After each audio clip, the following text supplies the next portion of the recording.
Sa Mindanao naman, kinabitan na rin ng libreng Wi-Fi ang ilang transport terminal sa Davao City sa ilalim ng Free Wi-Fi for All Access program kung saan inasang libu-libong pasahero at manggagawa ang makikinabang.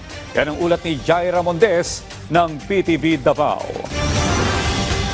Sa patuloy na pagpapaunlad ng sektor ng transportasyon, naglagay na rin ng libreng public Wi-Fi ang pamahalaan sa Davao City Overland Transport Terminal na magagamit ng mga pasahero at mga nagtatrabaho sa loob ng terminal.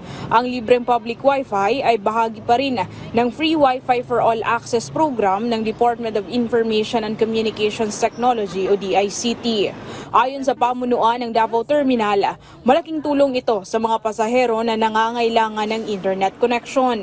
So it's 30 minutes limit upon connecting, but you can extend it, no? So the user needs to disconnect. I-disconnect sa to nimo after 30 minutes, then i-connect na pod nimo for another 30 minutes.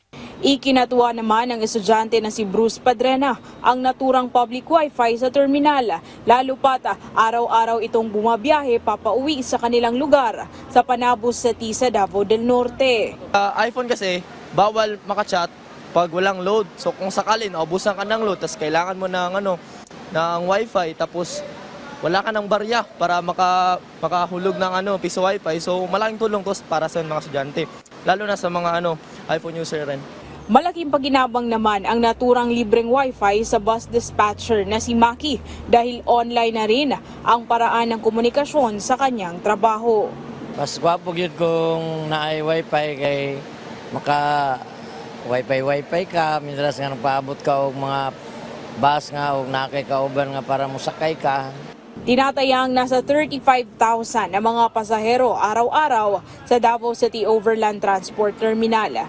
Giit ng DICT, target ng gobyerno na maging accessible at komportable ang publiko sa paggamit ng internet, lalo na sa mga pampublikong lugar.